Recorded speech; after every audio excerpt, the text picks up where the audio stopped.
Moi, c'est Madame Indium, je m'appelle Marion, j'ai 27 ans, je suis atteinte d'endométriose de stade 4, sévère et profonde.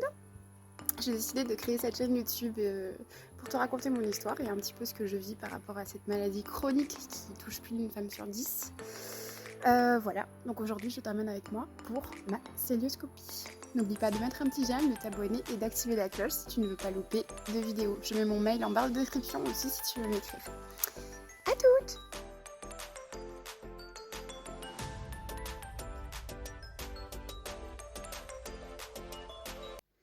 Salut! Jour J de l'opération, on est le 30 mai. Je suis arrivée hier, donc on a pris une chambre d'hôtel avec ma maman pour être sur place aujourd'hui. Il est 7h moins le quart. Je vais boire un petit café puisque j'ai le droit de boire des liquides clairs jusqu'à 2 heures avant l'opération. Je dois faire l'admission à 8h. Donc là, petit café. Et ensuite, douche à la bétadine, cheveux et tutti quanti. Et je vous reprends après.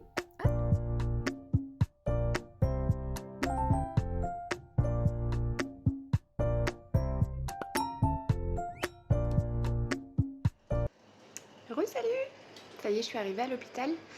On m'a donné la jolie culotte, les petits chaussons qui vont avec. Ce qui est bien, c'est que c'est pas les espèces de blouses où c'est ouvert derrière, vous savez. Fermez la fenêtre parce qu'il était en train de passer la débroussailleuse dehors, du coup vous n'alliez rien entendre du tout. Du coup, je disais, j'ai un pantalon avec un t-shirt en papier au lieu d'avoir les chemises qui sont ouvertes derrière là. Donc ça, c'est déjà pas mal. Donc j'ai dû me laver à la bétadine, tout ça. J'ai dû tout raser partout. Enfin, pas raser. De raser, vous n'avez pas le droit. Parce que ça crée des micro-lésions, je crois, ou un truc comme ça. Donc vous devez vous épiler, ou alors avec la crème d'épilateur un petit peu partout en bas. Voilà, je crois que c'est tout. Donc là, il est 8h30. Et normalement, on devrait venir me chercher vers 10h30, 11h moins le quart. Voilà. Je vous refais une petite vidéo une fois que je suis habillée pour vous montrer comment je suis belle. Alors, il est 9h. On m'a dit qu'on venait me chercher d'ici 5 à 10 minutes alors que je devais passer à 10h30. Peut-être qu'ils vont me faire la perfusion, tout ça avant. Voilà, je vous tiens au courant après. J'espère que ça va bien se passer. Je vous tiens au courant. À toutes. Salut, salut. Je suis réveillée. Je suis partie donc à 9h, 9h30. Je sais plus quand est-ce que je vous avais dit. Et je suis revenue à 14h. Voilà, donc là, ça fait 1 heure que je suis remontée. J'attends pour boire de la flotte parce que j'ai très soif. Ils veulent pas me donner à boire pour l'instant. Je vous montrerai mes cicatrices demain. Quand j'aurai vu le chirurgien, que je saurai ce qu'il m'a vraiment fait. Mais pour l'instant, voilà. Ce qui était sûr, c'est qu'il fallait enlever mon endométrium gauche et mes nodules un petit peu partout. Mais voir s'il a trouvé autre chose en ouvrant. Là, j'en ai 1, 2, 3, 4 petites cicatrices. Où c'est de la colle dessus. J'ai pas d'agrafe, j'ai pas de strip, ni de pansement d'ailleurs.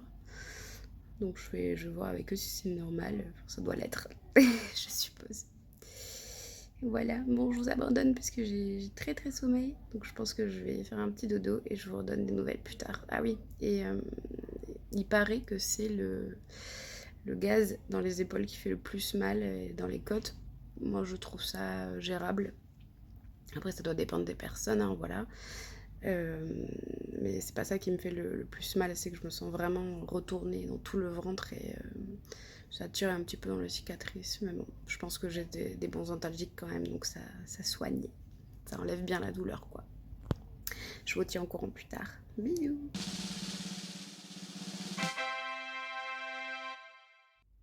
Hello, on est à J+1 de l'opération. On m'a enlevé la sonde urinaire à 6h30. Là, j'attends mon petit déjeuner. Je vais prendre mes médicaments. Et voilà, et pour sortir aujourd'hui, il faut que j'aille aux toilettes toute seule 2 fois, qu'on me fasse une écho, tout savoir s'il reste des résidus. Et après, avec un peu de chance, je pourrais sortir aujourd'hui. Voilà. On a dû me donner un peu de morphine quand même à 2h du matin pour que je puisse dormir un petit peu. Parce que c'était un peu compliqué. Moi, c'était pas vraiment le problème des gaz au niveau des épaules, c'était vraiment au niveau des côtes. Comme si on me soulevait par les côtes, c'était vraiment désagréable.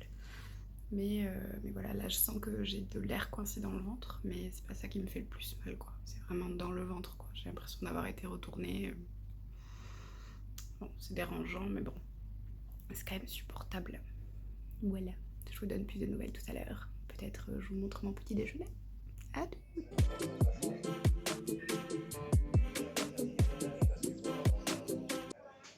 Bon, j'ai réussi à aller aux toilettes une fois depuis qu'on m'a enlevé la sonde à 6h30. J'ai réussi à y aller à 8h30, je crois, un truc comme ça. Donc l'écho elle est bonne, c'est bon, il n'y a pas de résidus. Donc il faut encore que j'arrive à aller aux toilettes une fois pour pouvoir sortir. J'attends le chirurgien en fin de matinée et normalement je suis censée sortir vers 14h30 par là. Il me tarde de sortir. En fait, je vous disais que j'avais pas de gaz dans les épaules. Si, en fait, ça y est. C'est arrivé. Je vous fais une petite vidéo pour vous tenir au courant. Je suis enfin rentrée chez moi. On est à J+1 encore après l'opération. Je pense que ça se voit à ma tête, hein. Je suis pas au top. En même temps, quand on n'a plus les médicaments, on continue, c'est un petit peu compliqué. Je vais pas vous mentir, au niveau des gaz, c'est affreux. Épaules, nuque, cou, bras, partout. C'est pas terrible. Mais bon, donc là, ce soir, c'est petit bouillon. Et puis je vais aller dormir parce que j'ai pas du tout dormi de la nuit dernière. Donc je pense que ça va me faire du bien de faire une bonne nuit de sommeil si j'arrive à dormir. Et demain matin, je commence mes piqûres d'anticoagulants. Et voilà, la suite au prochain épisode. Hello, on est à J+2 de l'opération. Je suis rentrée chez moi hier en fin d'après-midi. Ce matin, j'ai eu l'infirmière pour faire une piqûre d'anticoagulant. Je suis bloquée en fait, j'ai du mal à marcher, j'ai du mal à respirer à cause des gaz dans les épaules et tout. Moi qui faisais la maline en disant non, ça va, j'ai pas mal du tout. Bah, c'est plus le cas. Donc là, bah, je me repose et puis je pense que ça va aller mieux petit à petit. Donc en fait, pour vous tenir au courant un petit peu, j'avais des nodules pas perforants heureusement, mais sur le vagin, sur le rectum. On m'a fait une douglasectomie. Il me semble que ça s'appelle comme ça, on m'a enlevé le cul-de-sac de Douglas, du coup c'est entre l'utérus et le rectum si je me trompe pas. C'est la petite membrane dure qui est entre les deux. Ensuite il m'a fait quelque chose avec les ligaments hétérosacrés aussi. Les ligaments qui tiennent l'utérus, parce que j'ai l'utérus rétroversé, donc voilà, ça crée des douleurs. Ensuite il m'a enlevé toutes les lésions que j'avais un petit peu partout. Il a traité mes kystes, j'avais un kyste de plus de 7 cm du côté gauche, j'en avais 4 du côté droit. Du coup, il me les a traités avec du plasma, donc je pense pas qu'il me les ait enlevés, hein. Je pense qu'il les a vidés et il a réinjecté du plasma dedans, voilà. Donc voilà, en substance, c'est tout ce qu'il m'a fait. Il m'a dit le chirurgien m'a dit qu'il allait m'envoyer des photos sur Doctolib. Donc je verrai si je peux vous les mettre sur la vidéo si jamais je les ai. Et puis voilà. Donc ça dépend des personnes, hein. Si vous regardez cette vidéo, voilà, je veux aussi vous rassurer en vous disant que ne paniquez pas, voilà, vous n'allez pas... Enfin, moi, j'ai pas très mal au ventre, personnellement, ça tire, j'ai des cicatrices. Je peux vous les montrer, d'ailleurs. J'ai une cicatrice dans le nombril, donc on a le ventre quand même assez gonflé, vu qu'il y a toujours de l'air. J'espère qu'on voit bien. Et j'ai des cicatrices, voilà, un peu de tous les côtés. Je vais pas non plus vous montrer ma moumounette, mais j'en ai une aussi dessus. J'en ai une autre à gauche. Je sais pas si on va voir. On ne voit pas. Non, bref, mon ventre est quand même assez gonflé, quoi. Donc bon, repos. Et là, il me tarde de faire vraiment une douche parce que je pue la bétadine. J'ai réussi à faire la toilette du chat avec un gant, mais alors là, je me sens un peu sale, quoi. Donc ce serait pas mal de passer à la douche. Enfin, voilà.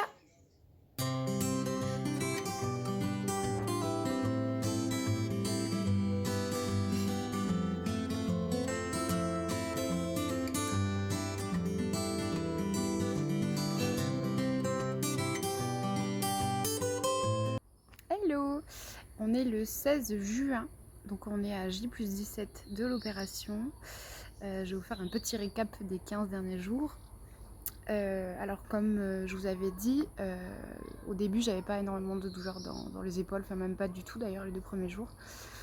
Après c'est arrivé, c'était surtout au niveau des côtes, j'avais de l'air qui se coinçait dessous et quand je respirais profondément comme ça, que je prenais une respiration, en fait ça faisait je sentais les bulles sous mes côtes. C'était vraiment, vraiment gênant. Donc ça a duré, environ, 5 à 6 jours, je dirais. Et après ces 5 à 6 jours, du coup, j'ai commencé à avoir des douleurs très violentes dans le ventre, parce que je vous disais que ça me tirait juste au niveau des cicatrices. Mais voilà, ça fait quand même mal. J'en suis même venue à envoyer un message à ma colocataire de chambre pour l'opération. D'ailleurs, si elle regarde sa vidéo, je lui fais des bisous. Et du coup, elle me disait qu'elle aussi, elle avait eu plus de douleurs après et que le post-opératoire était plus sympa. Donc je pense que, je sais pas, c'est peut-être une fois que l'air s'en va du ventre, tout simplement, je ne suis pas médecin encore une fois. Mais je me dis que c'est sûrement ça, une fois que les organes reprennent un petit peu leur place et tout ça, peut-être que c'est là qu'on ressent les douleurs. Parce que comme je vous avais dit, je pensais qu'ils m'avaient vidé les kystes et qu'ils avaient re-rempli de plasma. Mais en fait non. Je pense qu'il m'a vidé les kystes. Et en fait, vu que j'ai reçu les photos sur Doctolib, il les a brûlés en fait avec un genre de chalumeau un petit peu. Donc c'est l'énergie plasma, quand c'est en contact avec des métaux, c'est très très chaud. Et du coup, il brûle avec ça. Et en fait, c'est une technique moins invasive en fait pour les ovaires. Et ça évite de trop... Je me fais encore piquer par les moustiques. Et du coup, c'est moins invasif voilà, pour les ovaires en dessous. Voilà. Donc normalement, ils gardent le tissu sain en faisant ça. Donc voilà, donc là à J+17 de l'opération, ça va un petit peu mieux. Je suis encore très fatiguée, je pense que ça se voit à ma tête encore. Mais voilà, ça va un petit peu mieux. J'arrive à marcher un tout petit peu plus vite. J'arrive à marcher droite et pas comme ça. Ça déjà c'est bien pour le dos, hein, ça fait du bien. Ça fait 2 nuits où j'ai réussi à monter les escaliers de chez moi pour aller dormir dans mon lit. Parce que j'avais mis un petit lit d'appoint dans mon salon. Parce que mes toilettes aussi sont en haut. Donc du coup, j'avais mis des toilettes chimiques en bas et tout ça. Donc là, je dors mieux quand même depuis les 3 nuits. C'est cool. Voilà. Donc je vais pas tout faire dans l'ordre. C'est-à-dire que j'ai eu l'idée en fait de faire un vlog pour mon opération. Et plus tard en fait je ferai une vidéo où je vous expliquerai comment on a découvert mon endométriose, les symptômes que j'ai, ce que j'ai dû faire du coup avant mon opération, parce qu'on a dû quand même essayer quelques pilules et tout pour voir si ça pouvait stopper l'endométriose, que ça n'a pas fonctionné. Donc en gros, même si vous avez l'endométriose, que vous venez d'être diagnostiqué, vous dites pas que vous allez être obligatoirement opéré, quoi, voilà. Généralement, ils opèrent quand vraiment les douleurs sont insupportables et que vous ne pouvez pas du tout gérer et que la pilule ne réussit pas en fait à stopper ces douleurs. Et aussi, moi dans mon cas, j'avais des kystes sur les ovaires qui pouvaient pas, des endométriums du coup, qui pouvaient pas se résorber tout seuls, donc il fallait les enlever pour éviter qu'ils grossissent trop. Donc ça je vous avais dit oui, que j'en avais un de 7 cm du côté de gauche et 4 du côté droit du coup. Voilà. Je pense que c'est tout. Donc dites-moi si ça vous dit quand même en commentaire, si vous voulez que je vous raconte un petit peu mon histoire et ce que j'ai vécu avant l'opération, ma stimulation ovarienne, voilà, pour congeler mes ovocytes, tout ça, parce que c'était possible que pendant l'opération ils abîment mes ovaires. Ils ne savaient pas tant qu'ils n'étaient pas dans mon ventre. Donc heureusement, donc ils ont pas abîmé mes ovaires, mes trompes, elles sont étanches. Donc voilà, c'est déjà une bonne nouvelle. Et ce que j'espère surtout, c'est... Bon, là, j'ai encore des douleurs au niveau du ventre. Mon ventre est encore quand même gonflé. J'ai l'habitude d'avoir le ventre plat, donc ça, c'est vraiment... c'est gênant quand même. Les bas de contention aussi que je garde. Alors, j'étais censée les garder que pendant 10 jours, enfin 10-12 jours, pendant les piqûres d'anticoagulants en fait. Sauf que je suis obligée de les laisser, je les enlève que la nuit, mais la journée je les laisse quand même parce que j'ai les jambes qui gonflent beaucoup. Je fais beaucoup d'arrêt tension d'eau et j'ai une insuffisance veineuse aussi, donc voilà, vous ce sera sûrement pas le cas. Mais pour l'instant je les garde quand même. D'ailleurs il fait très lourd, c'est très chiant. Mais bon, on fait avec, hein. Voilà, donc j'espère que ce vlog vous a plu et je vous ferai une vidéo un petit peu plus tard pour, vous raconter un petit peu mon histoire, tout ça. Je vous fais des bisous, j'espère que ça vous a plu. N'hésitez pas à raconter votre histoire, je laisse mon mail, en dessous dans la barre de description et si vous voulez, me laisser un petit commentaire, vous abonner, mettre des petits j'aime, tout ça. Ça serait cool que ça ait de la visibilité pour que les femmes, que ça puisse aider le maximum de femmes. Voilà, pour les aider dans cette épreuve, tout ça. Donc c'est pas hyper rose, hein, on va pas se mentir.